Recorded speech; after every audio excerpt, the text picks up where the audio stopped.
All right, you guys, welcome back into One Piece chapter 1103. My name is Sai. Today, we're going to be going through the latest chapter of One Piece and just talking a little bit about it.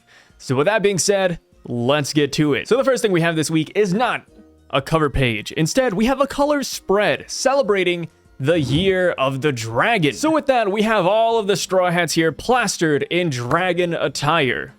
I say all the Straw Hats, but you actually don't see Chopper, Usopp, Sanji, or Brook wearing anything dragon related, which I do think is a little bit interesting, but then again, their bodies are heavily being obstructed. So maybe they are wearing dragon shirts, but we just don't see it. But yeah, either way, everybody's dragoned up, and we even see Momonosuke and good old Yamato joining us in this color spread too. Personally though, my favorite addition of this color spread is actually Ryunosuke, who makes an appearance on Nami's shirt. So now, hopping into the actual chapter, we start off where we left off last week. Bonnie just left Kuma's memory bubble, and she's now walking outside to apologize to Vegapunk. Which I just gotta say, but I absolutely love that she did this. Because up until this point, Bonnie has been out for blood when it comes to Vegapunk, right? Bonnie thought that Vegapunk was this evil mastermind that was controlling her father and that tricked him into becoming a full-blown robot. That's not the case whatsoever, and if anything, Vegapunk is the one person who was actually on Kuma's side the entire time. So now that Vegapunk and Bonnie have fully made up and they're all buddy-buddy again, Vegapunk ends up giving her 10th birthday present from Kuma. Turns out it is a sapphire necklace in the shape of the sun. Personally, what I love most about this is that the necklace is actually sapphire, right? Kuma could have made this necklace out of anything he wanted to. It could have been diamonds, it could have been emeralds, rubies, amethyst, it could have been any gem out there. But Kuma picked sapphire specifically. Of course, because it ties back to Bonnie's sapphire scales. Bonnie didn't like her sapphire scales, right? It was horrible. People made fun of her for her sapphire scales.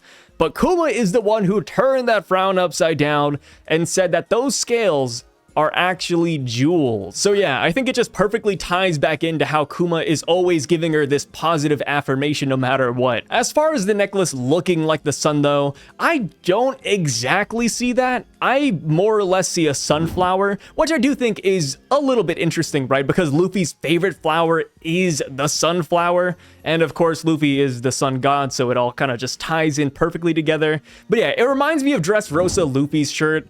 And I just feel like if there was a weird Bonnie for Nakama push with this necklace, I can totally see it. Something I do find a little bit fascinating though is how Vegapunk describes the necklace. He says that Kuma said that this necklace is actually a talisman and or a protective charm. But this right here makes me wonder if this necklace has a greater purpose later. Maybe there's an authority chip hidden within this necklace, and this is how Bonnie's gonna control all the pacifistas out there and her father. I know that sounds a little bit ridiculous, but if I had to put my stocks on anything, I would go with that, right? Maybe the protective charm is actually the protection of all the pacifistas in the world. So we go on a little bit, and Vegapunk ends up filling Bonnie in with everything that's happened here on Egghead Island thus far. And Vegapunk makes note about how strange it is that Bonnie and Luffy just so happen to arrive on Egghead Island at the exact same time. And Vegapunk says that fate is a strange thing indeed. Funny enough, but I never made this connection until this point in the dialogue, but I forgot that since Vegapunk was studying Kuma's memory bubble this entire time, he knows all about Kuma and Luffy's backstory. He knows how Kuma has time and time again helped out the Straw Hat Pirates, and how Kuma actually has a lot of faith that Luffy will be the man that will one day change the world. So with that in mind, it makes sense as to why Vegapunk asked Luffy for help. Despite Luffy being a fearsome pirate with a 3 billion berry bounty, it makes a lot of sense now. We cut back to the present timeline, and we see that Bonnie is still being strangled by good old Saint Saturn, and Saturn says, hey, you know what? Your dad, Kuma, he's dead. It's just one of those one-liners that just doesn't need to be said, but Saint Saturn is just that bad of a guy that he wants to remind Bonnie that her dad is gone, that he's donezo. In response to this, of course, Bonnie is pretty upset, and that is when we see the reactions of the people in close proximity. We have Sanji, Atlas, Vegapunk, and Frankie, and they all can't move still, right? They're under Saint Saturn's magical spell. They just can't move their bodies. Luffy also can't move, but that is for a completely different reason. Luffy is drained out of any and all of his stamina. And all he says in this page is, someone, please, anyone, give me some food. So I'm going to fast forward a little bit because I feel like this is all kind of connected.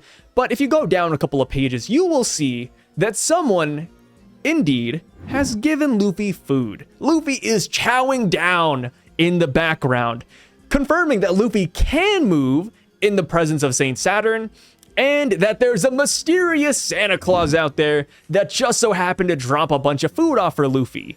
And now here comes the main question, one of the heavily debated topics I have seen off of this chapter, and that is, who is this mystery man? Who gave Luffy all of this food? Since Sanji and Atlas both cannot move right now, they are completely out of the competition here.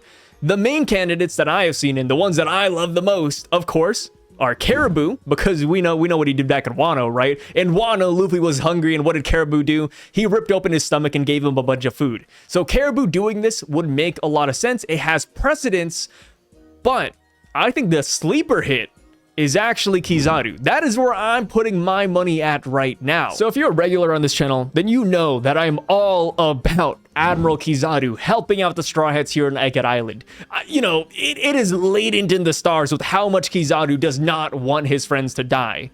So Kizaru helping Luffy so that Luffy can help his friends makes a lot of sense. The first time we see Kizaru in this chapter, he is thinking about Sentomaru-kun. He put the kun in there, right? You know, he's feeling pretty bad about that one. And he also says Bonnie, ... And then guess what? We fast forward a little bit to after Luffy gets food, and one of the first characters we get a reaction shot from is actually Admiral Kizaru. And what's notable about this is that when we first saw him, Kizaru was flat on his back, laying down in the ground. But after Luffy gets food and we see his reaction, Kizaru's actually sitting upright. So what this is telling me is that Kizaru must have moved somewhere in between these pages. And what could he have done? Well, he could have given Luffy this abundance of food. And personally, what I think is the dead giveaway that Kizaru is the one who gave Luffy the food here is the fact that there's a ramen bowl right beside Luffy. The same ramen bowl that Kizaru was eating out of when he was on his way here to Egghead Island. And plus, another food item that does tie back to Kizaru here would be the fact that Luffy has pizza right on the floor beside him. And in the Kuma flashback, we saw that Kizaru also likes pizza. So yeah, I definitely think it is Kizaru who is the one who gave Luffy food here. And now going back to Caribou, because I want to talk about why I don't think he's the one who did it. You know, it's more than just, you know, Caribou's not around here, Caribou's not doing anything. That's not the case. The reason why I don't think it's Caribou is because I don't believe that Caribou still has food in his body. Caribou after Wano was drained, right? You know, Luffy ate the heck out of Caribou, right? Caribou had nothing left. So Caribou giving Luffy food here means that this entire time, Caribou has been collecting food and putting it inside of his body, which cannot be the case. Because the food we see here looks like the food that came out of the Vegapunk machine down on the Fabrio phase of Egghead Island. Last we saw Caribou, he was left alone on the Labo phase. So Caribou obtaining this food, knowing about this machine on the bottom floor of Egghead Island would be a little bit crazy, right? That means that Caribou would have had to travel from the Sky Island all the way down amidst the Cypher Pole and Marine Chaos, learned how to use the vending machine, and then brought Luffy food. I don't think that is super possible, so that is why Caribou isn't exactly a heavy hitter in this scenario. And not to mention, but since Kizaru frequents here on Egghead Island, he would have knowledge on how to use the food vending machine. So something that completely caught me off guard in this chapter was the inclusion of Monkey D. Dragon. Amidst all this chaos, Saint Saturn choking out Bonnie, Luffy eating food, Kizaru looking really sneaky, we have Dragon squeezed in here. So we see that Dragon is still at Kamabaka Queendom, and he's having a little chat with Ivankov, saying, hey, assuming Kuma is still deep down in there, where do you think his instincts would take him? Ivankov says, well, if I was him, you know, I would go and attack Marie Joie. But we do know that Kuma thinks differently. And based on Dragon's stoic face at the end here, it looks like he also agrees. even though, you know, a normal person would want to attack Marie Joie, Kuma probably has something different in mind entirely. So now this does beg the question of whether or not Dragon will do something about this. Will he actually go after Kuma if he finds out where he's at? Will he also act on his instincts and go somewhere where he thinks Kuma's going? I have no clue. Dragon doesn't really let us inside his head that often. Dragon is seriously a complete mystery in my opinion. So yeah, I would love to hear what you guys have to say. Do you think Dragon would come here to Egghead or go find Kuma, or do you think he's just going to proceed along with his mission? As far as Dragon knowing to come here to Egghead Island specifically though, I feel like Oda has actually set that up already. So back during the Reverie flashback with Sabo, he actually ran into Bonnie, and Bonnie told Sabo that after she left Marie Joie, that she would head straight to Egghead Island for Dr. Vegapunk. So since that has been established, if Dragon just puts the pieces together and realizes that Kuma is going after his daughter, then the revolutionaries would know exactly where to look. They would know to come here to Egghead Island. It would be a triple kill, right? They would get Bonnie, they would help Luffy, and they would also save their good friend Dr. Vegapunk. There is just win after win here waiting for the revolutionaries if they come. The only real problem with this is how would the revolutionaries actually get here, since Kamabaka Queendom is very far away from the New World. But then again, we do have Sabo who can fly with this fire, and we also do have Dragon who has these mysterious wind powers. So if anybody could actually travel the world in the span of a single day, it would be someone who has wind-related abilities like Dragon. So now, going back over to Bonnie, Bonnie attacks Saint Saturn with her Nika-like distorted future. The attack, though, is very weak, and Bonnie's powers are getting weaker by the second. And we come to find out the reason why.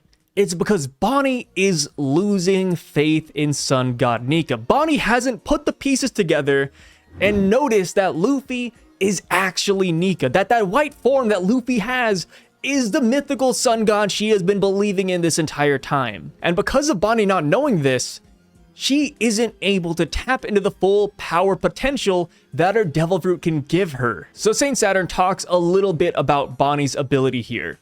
He says it's an ability that can transform you into a state that matches any future perceived to be possible. But that means the possibilities become limited as your future becomes more certain as you uncover the truth. The truth that Nika is just an impossible myth that you wanted to believe in. Bonnie says Nika's real. I've been looking for him to save Dad ever since you turned him into a cyborg. But Saturn sows even more doubt, and he says, yet, your sudden weakening proves that you are starting to doubt whether Nika's existence is possible or not. Your father just passed on a worthless Buccaneer legend. Saturn is playing absolutely dirty here. So, I've seen people twist this a couple of ways, saying that once Bonnie learns that Nika is actually Luffy, she won't be able to use her powers anymore. That's not the case. The reason why Bonnie's powers are waning is because Bonnie doesn't have that faith in her anymore. She doesn't think that Nika is real, and because of that, she can't use the distorted future where she becomes Nika. She can't become something that doesn't exist. Saint Saturn knows this, and that's why Saint Saturn, despite knowing that Luffy is Nika, is telling Bonnie that he's not Nika, right? Saint Saturn does not want Bonnie to know that Luffy is that guy, because once she knows the truth, Bonnie will become that much stronger. Bonnie will be able to tap in to her full Nika potential. Honestly, it's kind of funny when you really think about it from Saint Saturn's perspective. It's like trying to tell a kid that Santa isn't real when Santa's in the room with you, right? Santa's right over there eating some food, guys, but don't pay him any mind. Santa is not there. That is essentially what Saint Saturn is doing here. Saturn right here is trying to nerf Bonnie by messing with her head a little bit. So since Saint Saturn started talking about Bonnie's powers, he decided to give us the whole spiel on how her powers came into existence in the first place. And it all goes back to Ginny. So we come to find out that Ginny is actually wife number 8 of the Holy Land. We don't really know what the context of this is yet, but I have seen some people saying that this is confirmation that Saint Saturn is actually Bonnie's dad. I'm not there yet. mainly because I feel like we could spin the 8th wife a lot of different ways. We could say that this is Emu's 8th wife. We could say it's one of the Holy Knight's wives. It could be the Celestial Dragon's plaything. It could be passed around the Gorosei. There's a lot of ways the 8th wife could be spun. Regardless of who she was wed to though, it turns out that since she was in the Holy Land, she was subjected to Saint Saturn's science experiments.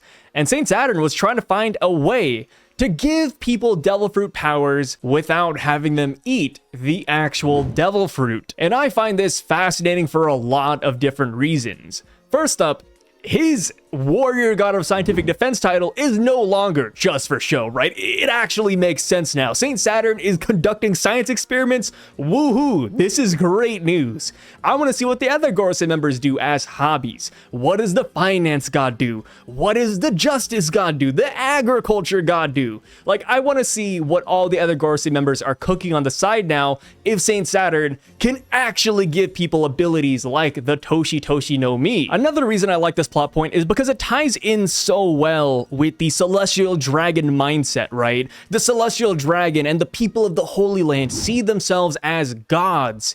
It makes sense as to why Saint Saturn would want to circumvent the powers and get around the devil fruit aspect of it.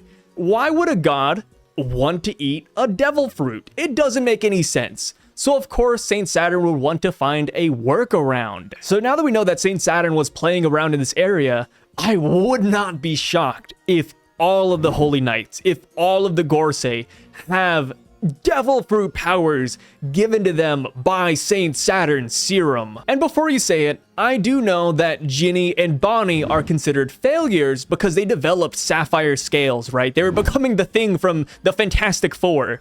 But here's the thing. Saint Saturn experimented on Ginny 13 or 12 years ago.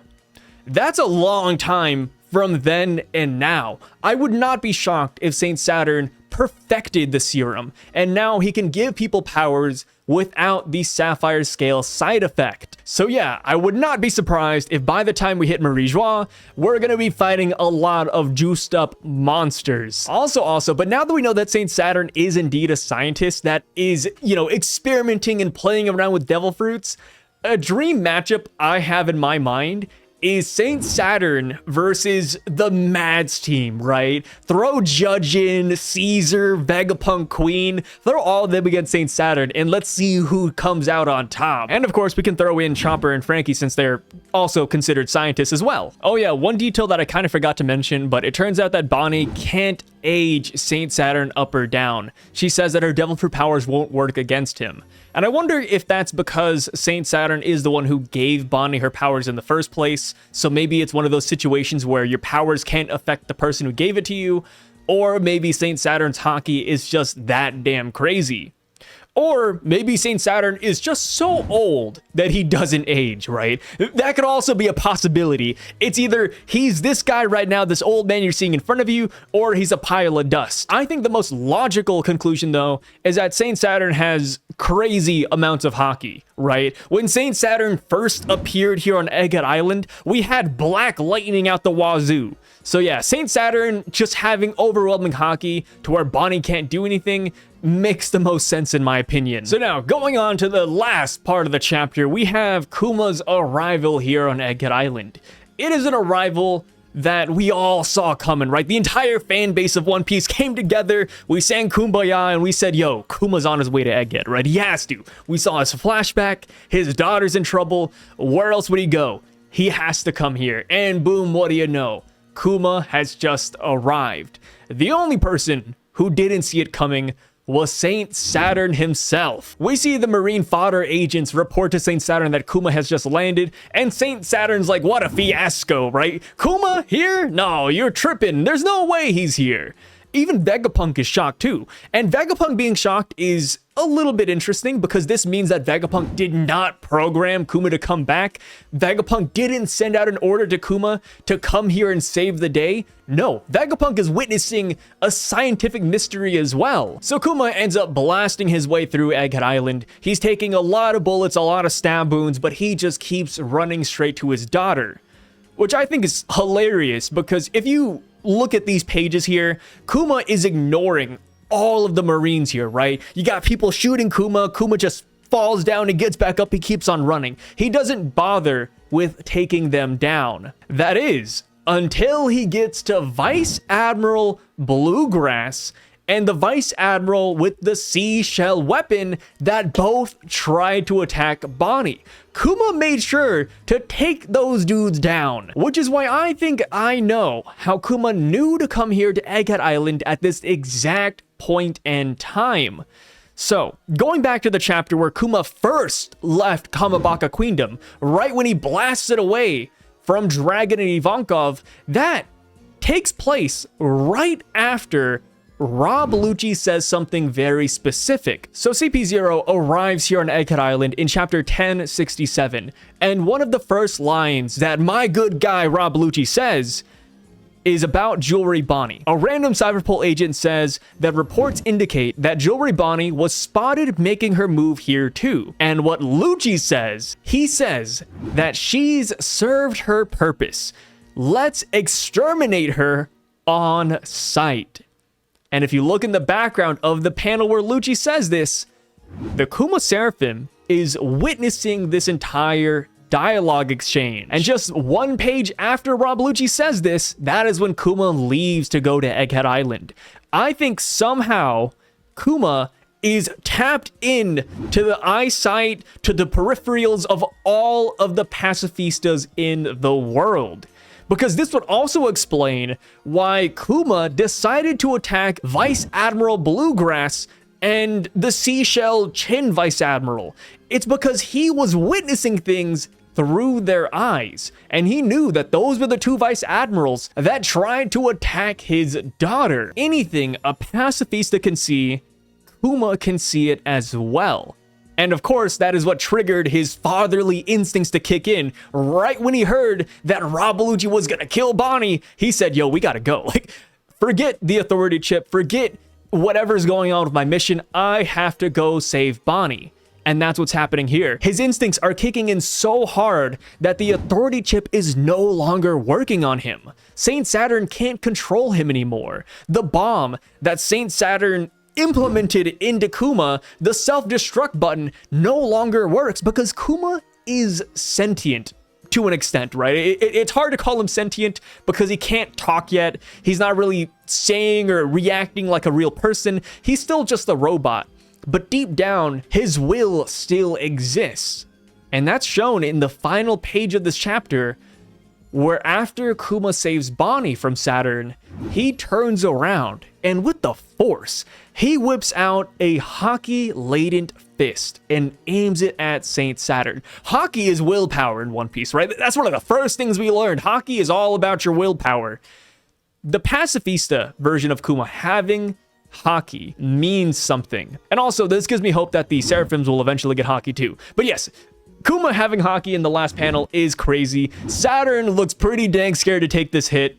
And rightfully so, right? You have to think about this from Saturn's perspective, because Saturn, when he arrived here on Egghead Island, he was like, how many years has it been since I've touched the surface? How long has it been since I came down here?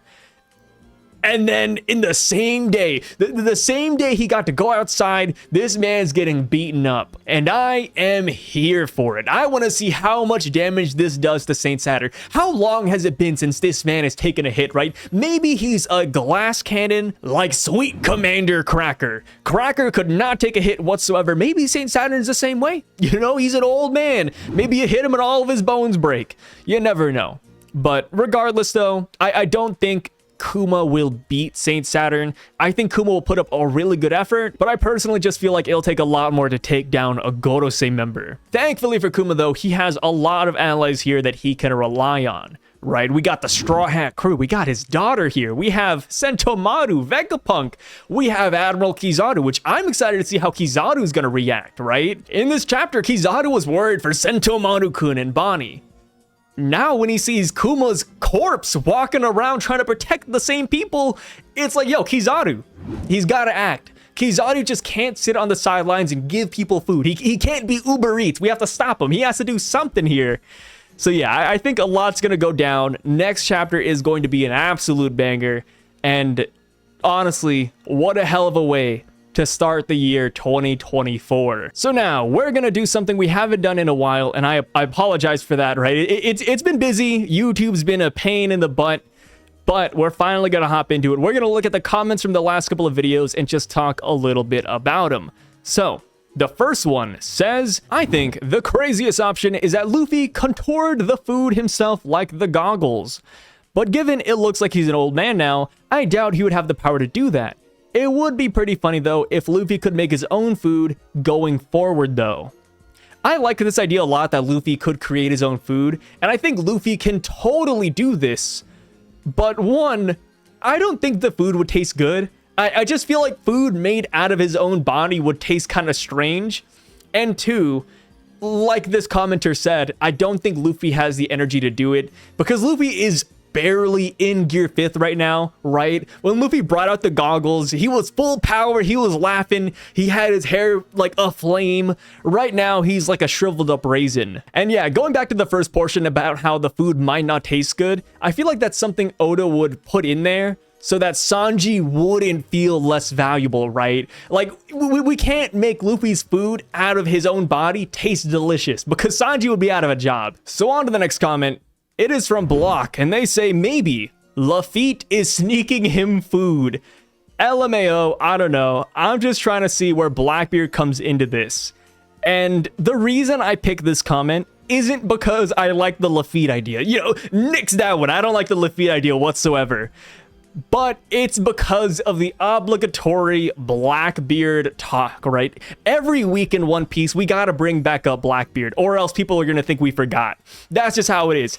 Every now and then, I try not to mention Blackbeard, because I feel like ever since chapter 1085-ish, people have been talking about Blackbeard nonstop, and he just has not shown up yet. And as far as where I'm at with Blackbeard, I've said this before, but I don't think Blackbeard or any of his crew are gonna show up here on this island. I know that sounds crazy, right? We saw Blackbeard ship off the coast, but just like how we had the dialogue where Rob Lucci said kill Bonnie and then Kuma did something, I feel like it's the same way with the Blackbeard ship. Because if you go back to that chapter, what happened right before we saw Blackbeard ship is that the researchers of Egghead Island actually departed. I think the Blackbeard pirates captured the researchers that left this island. There's a lot of things the Blackbeard pirates can do with those researchers. And plus, since 30,000 Marines are here on Egghead Island and arrived after the Blackbeard pirates were already off the coast, I feel like somebody would have said something. Somebody would have been like, hey, I see Blackbeard. Hey, Blackbeard ship is here on Egghead Island. Since nobody has said that yet, and we have 30,000 people here and 9 vice admirals and Admiral Kizaru, I feel like they're just not here. I feel like they got their rewards and they're already gone. And I know some people will look at this and say that capturing researchers is such a mundane reward, right? But I like it mainly because it ties back perfectly with Ohara and how the researchers were trying to escape that island and then boom, Akainu melted them. And it's like, well, could the researchers really have done anything? Like, were they really a threat if they got out? I feel like if Blackbeard were to capture the researchers and get valuable information out of them, it would be a nice spin on Ohara and show that, yeah, the researchers that left that place could have been really impactful if they landed in the wrong hands. So the next comment says, does this potentially mean that someone like Blackbeard was a victim of said experimentations by Saturn? Would be a terrific theory as to why he's built so different than anyone in the One Piece verse. And you know what? I kind of like this idea. It could explain why Blackbeard can't fall asleep at night. Maybe this could also explain why Blackbeard was an orphan, because his mom was Celestial Dragon Wife number 2. There's even a chance that Blackbeard was once a part of a race that got eliminated when the Celestial Dragons did their rabbit tournament. You never know, but Blackbeard's an interesting one though. And if this turns out to be true, then I wouldn't be surprised if Blackbeard also tries to fight the world government. So, on to the next comment, and I think the last one as well. They say, hey Sai, I recently got aware as to why and how Saturn paralyzed and stunned Sanji, Vegapunk, Frankie, and etc. They all have something in common: being a human with an alternation of their own body with technology. Sanji has Germa augments, Frankie's a cyborg, Vegapunk has Stellas, and with Saturn having the title of the Warrior of Scientific Defense, it makes sense as to why they can't move.